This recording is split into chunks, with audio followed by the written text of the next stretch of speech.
ప్రపంచంలో భగవదారాధన అంటే ప్రకృతి ఆరాధన అని చెప్పినటువంటి మొట్టమొదటి సంస్కృతి మన భారతీయ సంస్కృతి మాత్రమే. గర్వపడాలి. శివస్వరూపాన్ని చెబితే 8 స్వరూపములు, అష్టమూర్తి స్వరూపం. పృథివ్యాపస్తేజో వాయురాకాశాది పంచమహాభూతములు, సూర్య చంద్ర యజమాని ఆరాధకుడు, 5+3 కలిపితే 8. అందుకే శివుడు అష్టమూర్తి. అమ్మవారు ముఖ పంచాశతిలో చెప్తాడు, ధరణిమయీ తరణిమయీ గగన దహన గోత్రుమయీ అంబుమయీ ఇందుమయీ అంబా అనుకంపాం ఆదిమామీక్షే ధరణిమయీ. భూమి ఉదయం లేవగానే మన పాదం పెట్టేది భూమి మీదనే. ఎంతమంది భూమికి నమస్కారం చేసి నిద్రలేస్తారు చెప్పండి? రోజు నిద్ర లేచిన తరువాత మంచం మించి కాలు కింద పెట్టే సమయంలో నమస్కారం చేసేటువంటి వారు ఎంతమందో చేయలేవటండి. ఉన్నారు కొంతమంది, ఈ మాత్రం ఉండదేమో అనుకుంటున్నాను. మా ప్రవీణ్ స్వామి ధర్మం తెలిసినవాడు కాబట్టి తప్పకుండా వారు చేస్తారు. చాలా మందికి తెలియదు. భూమి చాలా పవిత్రమైనది. ఉదయం నిద్ర లేచిన తరువాత చూసుకోవలసింది కరాగ్రే వసతే లక్ష్మి. 2 చేతులు. ఎందుకు చేతులు చూసుకోవాలి? ఏముంది చేతుల్లో? సర్వకార్యములను నీతో ఆచరింపచేసేవే హస్తములు. అందుకే కమలాక్షు నర్చించు కరములు కరములు, శ్రీనాథు వర్ణించు జిహ్వ జిహ్వ, సురరక్షకుని చూచు చూడ్కులు చూడ్కులు, శేషశాయికి మృక్కు శిరము శిరము. ప్రహ్లాదుడు చెప్పిన మాట. ఈ 2 చేతులు ఎందుకు అంటే భగవద్ ఆరాధన కోసం. కాబట్టి 2 చేతుల్లో అమ్మ ఉంది.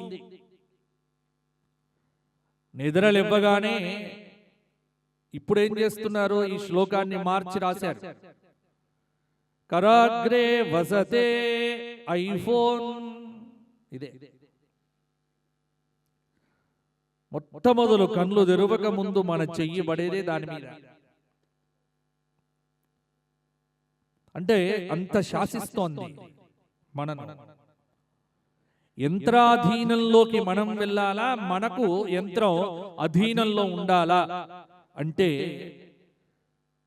దాని అధీనంలోకి మనం వెళ్తే నాశనం, మన అధీనంలో అది ఉంటే అద్భుతం. అంతే. వాటం తప్పు కాదు, ఎలా వినియోగించాలో అలా వినియోగిస్తే ఇబ్బంది లేదు. ఉదయం లేవగానే చేతుల యందు ఇష్టదేవత ఉపాసన నమస్కారం చేసుకొని ఆ 2 చేతులతో మొహమును ఇలా చక్కగా అద్దుకొని కాలు కింద పెట్టే సమయంలో సముద్ర వసనే దేవి పర్వత స్తనమండలే విష్ణు పత్ని నమస్తుభ్యం పాదస్పర్శ క్షమస్వమే. ఎంత గొప్ప శ్లోకం.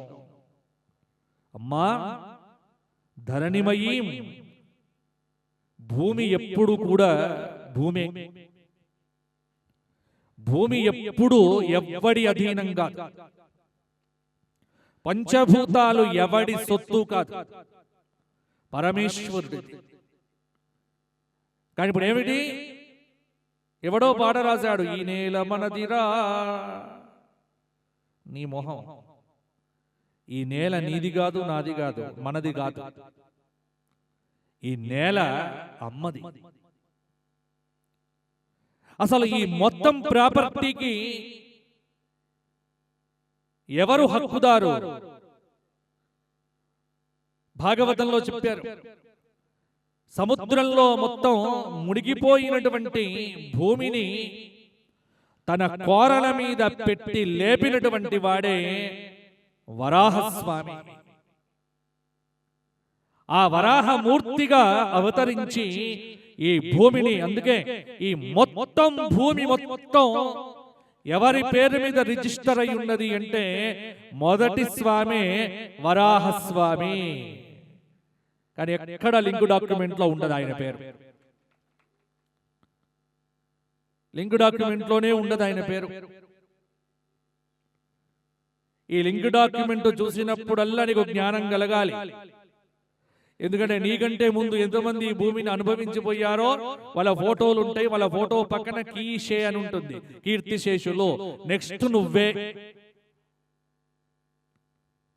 రిజిస్ట్రేషన్ చేసుకునేటప్పుడే మనకు ఆ జ్ఞానం ఉండాలి.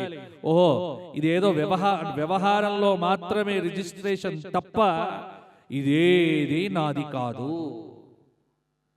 తామరాకు మీద నీటి బొట్టులాగా అంటీ అంటనట్టు, ముట్టి ముంటనట్టు పాడు చెయ్యకుండా ప్రకృతిని ఎలా వచ్చామో అలా వెళ్ళగలిగితే నీ జీవితం బాగున్నట్టు, ఈ భూమిని, ఈ గాలిని అన్నింటినీ పాడు చేసి వెళ్తే పంచభూతాలు ఊరుకోవు. ఎందుకంటే నీ శరీరం మొత్తం కూడా నిర్మితమైంది పంచభూతములతోనే. మానవ శరీర నిర్మాణం 5 భూతములు, బ్రతికేది 5 భూతములతో. కృతజ్ఞతా భావం ఉదయం లేవగానే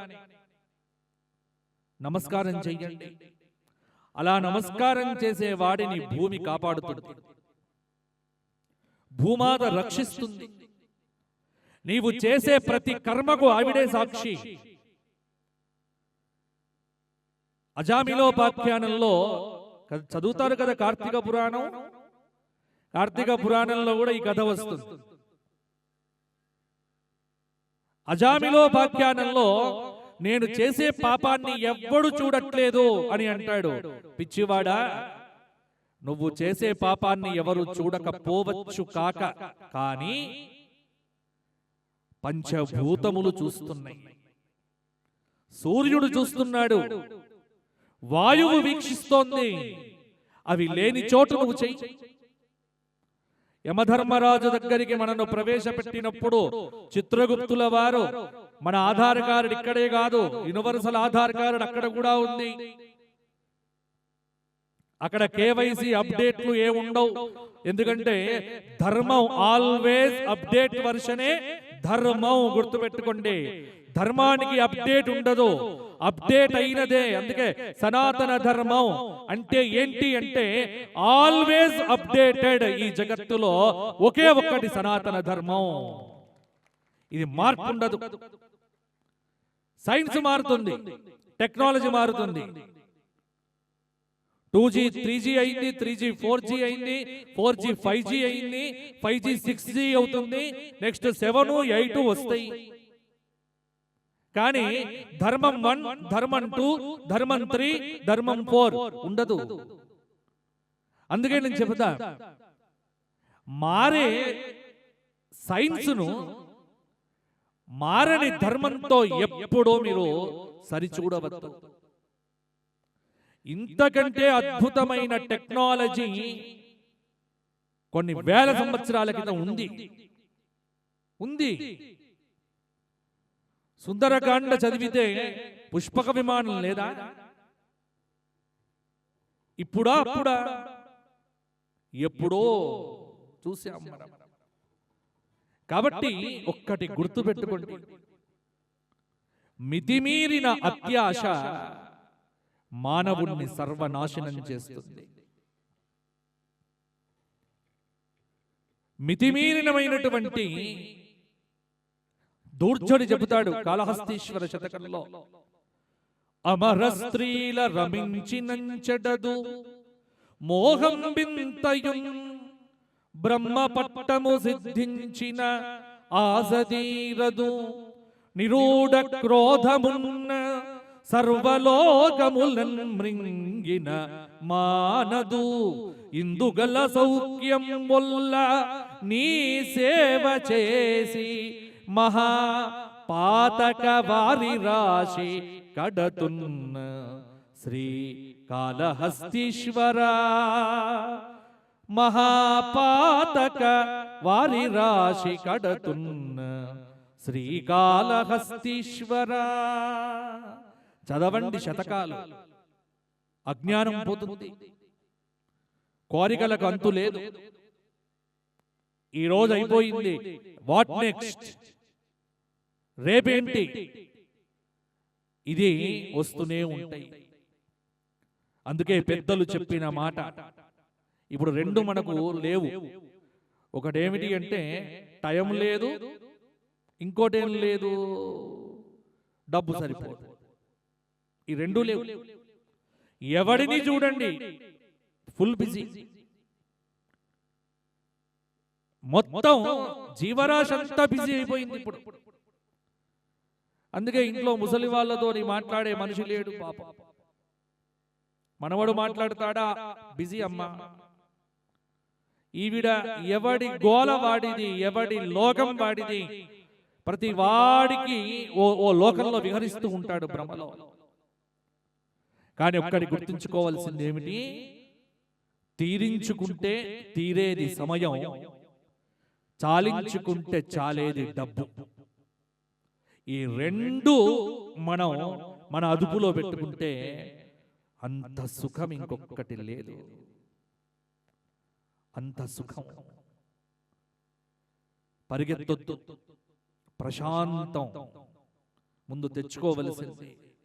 అలజడి వద్దు, చిరాకులు వద్దు, ఫ్రస్ట్రేషన్. ఎవరిని చూసినా చాలా, అంటే నేను బయట వెళ్తూ ఉంటే రోడ్డు మీద చూస్తూ ఉంటా, వెహికల్స్ మీద వెళ్ళే వాళ్ళు ఎవడిని మొహం చూడు ఈ నుదుటు ఇలా ముడిపడి ఉంటుంది. ఇలా పడ్డది అంటే సైకాలజీ ప్రకారం అర్థం ఏంటి అంటే ఏదో భయంకరమైన ఆలోచనలు లోపల సుళ్ళు తిరుగుతున్నాయి. నుదురు ప్రశాంతంగా ఉండాలి. బ్రహ్మ రాసిన రాత ఇది. చాలా ప్రశాంతంగా ఉండాలి. దేవాలయానికి వెళ్ళినప్పుడు, ఉదయం నిద్రలేచినప్పుడు ప్రశాంతమైన చిత్తంతో, ప్రమోదమైన చిత్తంతో భూమి మీద అడుగు పెట్టండి. అడుగు పెట్టినప్పుడు సరెండర్ కావటం భూమికి. భూమిని నమ్ముకున్నవాడు చెడిపోయింది ఎవ్వడు లేడు. పంచభూతాలను మీరు ఎంత నమ్మితే పంచభూతాలు మిమ్మల్ని అంత కాపాడుతాయి. గుర్తుపెట్టుకోండి, అందరికంటే పెద్ద దొంగ ల్యాండ్ దొంగ. ఇవాళ వీళ్ళేదో 5,000 ఎకరాలు దోచాడు, 10,000 ఎకరాలు, 20,000 ఎకరాలు అని వీళ్ళ పేర్లు వింటాం. కానీ వీళ్ళెవ్వరూ కాదు. అసలు అందరికంటే పెద్ద దొంగ ఎవడు అంటే హిరణ్యాక్షుడు. మొత్తం వాడు భూమినే దోచాడు.